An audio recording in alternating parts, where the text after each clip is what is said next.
લક્ષ્ય ન્યૂઝ, એક નજર, એક લક્ષ્ય. કાંકરેજ તાલુકાના તાંતિયાણા ગામના રસ્તાઓ કાદવ કિચડમાં ખદબદી રહ્યા છે અને બાળકો સ્કૂલમાં અભ્યાસ કરવા જવા માટે મજબૂર બન્યા. જવાબદાર કોણ? તાંતિયાણા વિકાસથી વંચિત ગામ કે પછી નબળી નેતાગીરીનો ભોગ બની રહ્યો છે લોકો? ચંદ્રુમણિયા ઓઢા તાંતિયાણા પ્રાથમિક શાળાનો રસ્તો સદીઓથી બિસ્માર હાલતમાં કાદવ કિચડમાં આ બાળકો પરેશાની ભોગવીને પણ શાળાએ જવા માટે મજબૂર કેમ બની રહ્યા છે?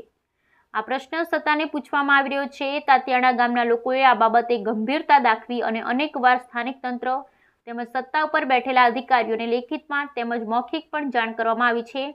છતાં આ બાબતે તંત્ર તેમજ અધિકારી શ્રીઓ કેમ ગંભીરતા લેતા નથી? પણ આ એક સત્તાને સવાલ છે. મળતી માહિતી મુજબ વાત કરવામાં આવે તો કાંકરેજ તાલુકાનું તાંતિયાણા ગામ વિકાસથી વંચિત હોય તેવું લાગી રહ્યું છે. સ્કૂલે જતા બાળકો કાદવ કિચડમાં ચાલતા બીમારમાં પણ પડતા હોવાની બુમરાડ પડી છે. કોઈ ગામના વૃદ્ધ માણસ બીમાર પડે કે પછી કોઈ મહિલાને ડિલિવરીનો પ્રસંગ હોય તો 108 પણ આવી શકતી નથી અને પછી મજબૂરીના કારણે લોકોને ટ્રેક્ટર વડે ન છૂટકે દવાખાને ખસેડવામાં આવે છે. ત્યારે લોકોના જીવ તાળવે ચોંટી ગયા છે અને બાઇક પર સવાર થઈને જીવના જોખમે મુસાફરી કરી બાળકોને અભ્યાસ માટે સ્કૂલમાં મૂકવા જવું પડે છે. ત્યારે ગામના લોકોને પણ કાદવ કિચડમાં મુસાફરી દરમિયાન ભારે હાલાકી પડી રહી છે. આ શાળા તાંતિયાણા ગામથી અંદાજિત 2.5-3 કિલોમીટરે આવેલી છે. ત્યાં 250 થી 300 માણસની રોજબરોજ અવર જવર થાય છે. ગામના લોકોએ મીડિયા સમક્ષ રજૂઆત કરી હતી. સરકારે આ કાચો માર્ગ ઝડપી પાકો બને તે માટે ગામ લોકોએ સરકારને રજૂઆત કરી છે. શું મીડિયાના અહેવાલથી કુંભકર્ણની જેમ ઘોર નિંદ્રામાં સૂતેલું તંત્ર જાગશે કે પછી વહી રફતાર? Bureau report GD Gajjar, Kankrej.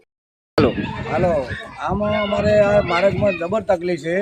કોઈ ભાઈ માણસને હાજે પરસોંગે લઈ જાવી હોય તો દવાખાને કોઈ અમારો આરો જ થતો નથી, બરાબર? તેથી અમારે કોઈ મરે માઇન્ડ કોઈ દાડો કોઈ માર્ગમાં અમારે કોઈ તકલીફ છે, કોઈ કાંટા ભણી, બરાબર? એટલે હવે અમારે આનું કરવું જ શું? કોઈ અમારો કોઈ રાડ કૂકો કોઈ સાંભળતું નહીં સરકારે. તો આમાં અમારી તકલીફો કોઈ ભાગો